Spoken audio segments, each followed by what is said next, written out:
Hello, my friends, and welcome back. Thank you very much for being with me again today. Russia offers NATO and the European Union non-aggression guarantees. What does that mean? Well, let me show you.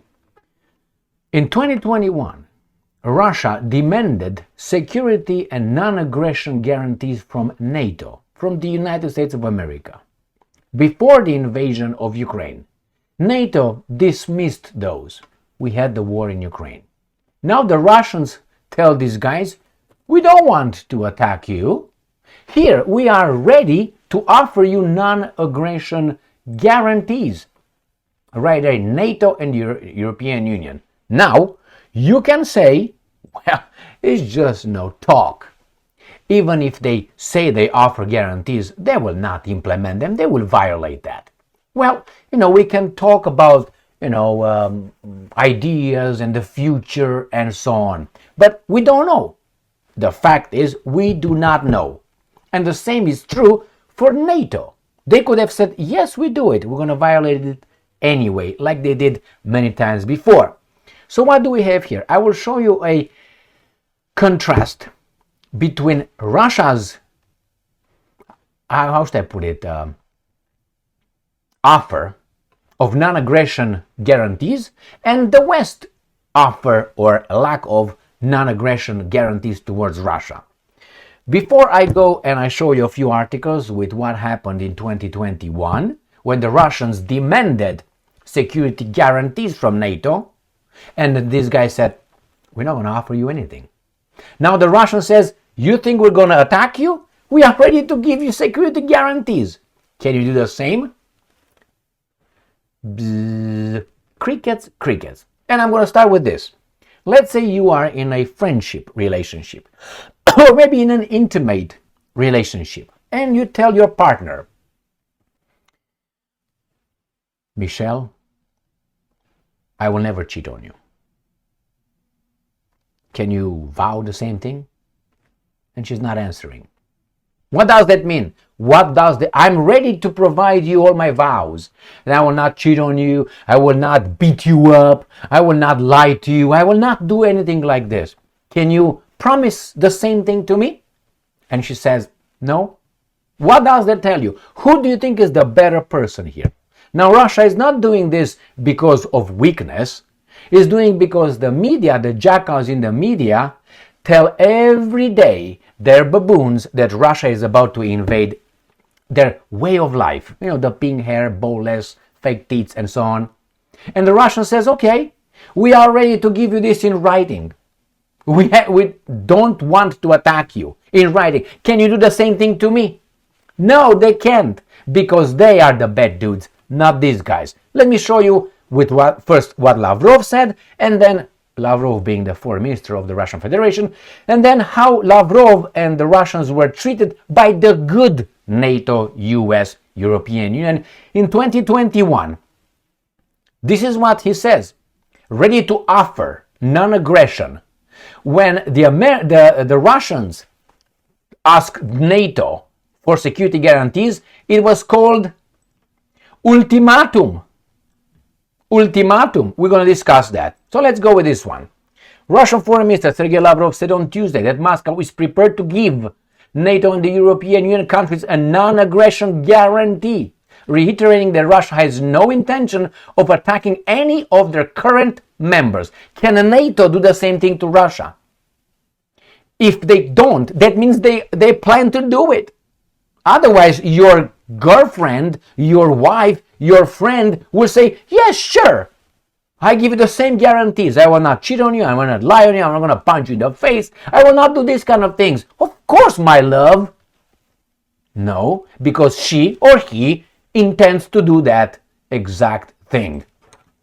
And I'm quoting, we have repeatedly said that we had and have no intention to attack any current NATO or EU member.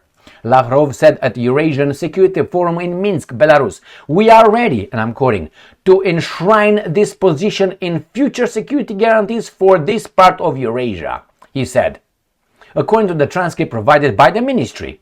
Got it? He said the meaningful dialogue with the leaders of the EU countries was impossible because they refused what he called, and I'm quoting, genuine collective security guarantees. This is what the Russians were talking about. Do you know what that is? The genuine collective security guarantees. That means I can't arm myself in your, how should I put it, hurting you. So if I start arming myself, I would provoke you in arming yourself too. So we have to have a collective security guarantees together, all right? Safety and security, they call it. I think it was something in the 1970s signed about the collective security guarantees, and which says that a country cannot arm itself without, provoking the other ones to arm themselves. Therefore, it creates an imbalance in the balance, supposedly, currently existing. So this is what the Russians say. And let me show you what happened in 2021. This is how these guys in Wikipedia, the low-hanging fruit. But don't worry, I have that. I have these liars in Reuters, and then I have these liars in ABC News. This was a former campaign for Hillary Clinton and Bill Clinton, and he is now at ABC anchor. Very good, very good. Let's go. And these are the articles I'm going to discuss. First, this is what the Russians demanded, the ultimatum. That was the last straw. On 17th of December 2021, during the prelude to the Russian invasion of Ukraine, Russia published a list of demands, not requests, demands, to the West for security guarantees in the form of 2 draft treaties with the North Atlantic Treaty Organization and the United States of America. The proposals included a ban on Ukraine and other ex-Soviet countries from joining NATO. Clear, this is the root cause. And a rollback in deployments of NATO troops and weapons in Central and Eastern Europe, a root cause. Russia has long been concerned with the decline of in itself regarded sphere of influence in the former Soviet republics. You see here? Sphere of influence. Only the Americans and Israel are allowed to have spheres of influence. The Russians somehow no. In the former Soviet republics, which were aligned themselves with the West economically and politically. All right? The demands issued during a period of high tensions during which about 100,000 Russian troops were massed on Ukraine's borders. No, they were massed in Russia, on Russian territory. They can do it wherever they want. And the other guys had bases, CIA bases in Ukraine, were widely seen by whom? As an ultimatum, an attempt by Russia to exert pressure and influence on Western countries. The main demands were rejected by NATO and United States on 26th of January 2022. The Russian invasion of Ukraine followed less than a month later, 24 February. Now, what they don't say, and maybe you can read further, the Russians did not demand or request or ask for one time. They tried this, I think they started in September 2021. They just give you this as an ultimatum because they said, this is it. End of the line. So this is what it was. Let's see how Reuters portrays that. Russia demands NATO roll back from East Europe and stay out of Ukraine. That's exactly what Trump is doing right now. He takes troops out. I made a video yesterday where Trump said he's going to take troops out of Eastern Europe, which is, in this case, Slovakia, Romania, Bulgaria, and Hungary, I think it was. That's Eastern Europe. East Europe, not Poland or the Baltic states yet. This is the Russian demand. So that's why when I say about, it seems to me it's an understanding behind closed doors between the Russians and the owners of the West, and Trump is just a tool. Trump is not the owner. This is what I'm talking about. The West, will do what the Russians told them, demanded in 2021. And this is very similar, to me at least, with the 1960s Cuban missile crisis. Remember that one? Well, in America, the story is told leaving the beginning out and the end out. They just give you the middle, which is we told the Russians, not the Soviets, the Russians, to take their nuclear missiles from Cuba. And the Russians blinked, they shit their pants, and they did it. Hoorah, we're stronger. We told those Ruskies who we are. Well, that's the middle. They don't start with the beginning, which was the Soviets through Khrushchev, right? He told JFK, you have nuclear weapons. They're called Jupiter. In Italy and in Turkey. We want them out of Turkey. And the Americans, like right now, said, what are you going to do about it, Khrushchev? And Khrushchev said, okay, we're going to bring ours. We're going to do to you the same thing you do to us. You put your Jupiter's nuclear missiles. They had warheads, nuclear warheads, right? In Turkey, we're going to bring them to Cuba. The same thing. And the Americans were like, you're not going to do that. Why do you think the Russians kept those tubes outside on top of their vessels and not hidden? They want to make these imbeciles see it and then react. And exactly what happened. There was zero nuclear warhead in Cuba. Those guys claim that the Soviets, the Russians, took them back. They were never transported over there. Never. It was just to show these guys, we can do it. What are you going to do about it? And here they are. You can see them from your spy planes on top of the vessels. Look at the planes. Look at the pictures. That's what happened. And then the Americans got all puffed up, saying, in all their justice, you can't do what I can do because I'm better. So you can't have nuclear warheads in Cuba as we have in Turkey. And the Russian says, what are you going to do? You take, as I said at the beginning, which these guys leave out, the Jupiter missiles from Turkey. We are not going to continue building shit in Cuba. And exactly what happened. And this is the end that, again, they don't tell you. They stopped there. And the Russians took their missiles, nuclear missiles, they were never on the Cuban territory, out of Cuba. We won. No, because within 6 months, the Americans were made by Khrushchev, by the beginning of the story, to take his Jupiters out of Turkey. So who won? Those guys made these guys do something. The same here. Who's rolling back troops in Eastern Europe? NATO. Something that the Russians demanded in 2021. Go and watch my video. I made it 2 days ago, I think. Not yesterday, the day before. Go and check it out, my friends. And we have these guys right here.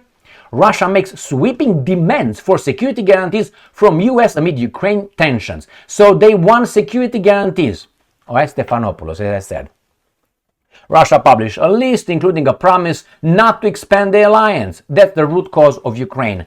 Staking out demands for de-escalating the crisis it has stoken around Ukraine. So the Russians stoked the crisis and escalated in Ukraine, not NATO's expansion and the desire to get Ukraine, neutral country, supposedly under the 1994 Budapest Memorandum, but after 2014, it became non-neutral. Therefore, the Russians said, everything we signed on 991 goes out the window because of you. So it was not Russia, it was the good people. The radical proposals would rewrite the post-Cold War security order in Europe, or obliging the US, well, the US is not part of Europe as far as I know, and NATO to commit to not admitting any new members, including Ukraine, but also effectively prohibiting any NATO military activity in Eastern Europe and most of former Soviet Union.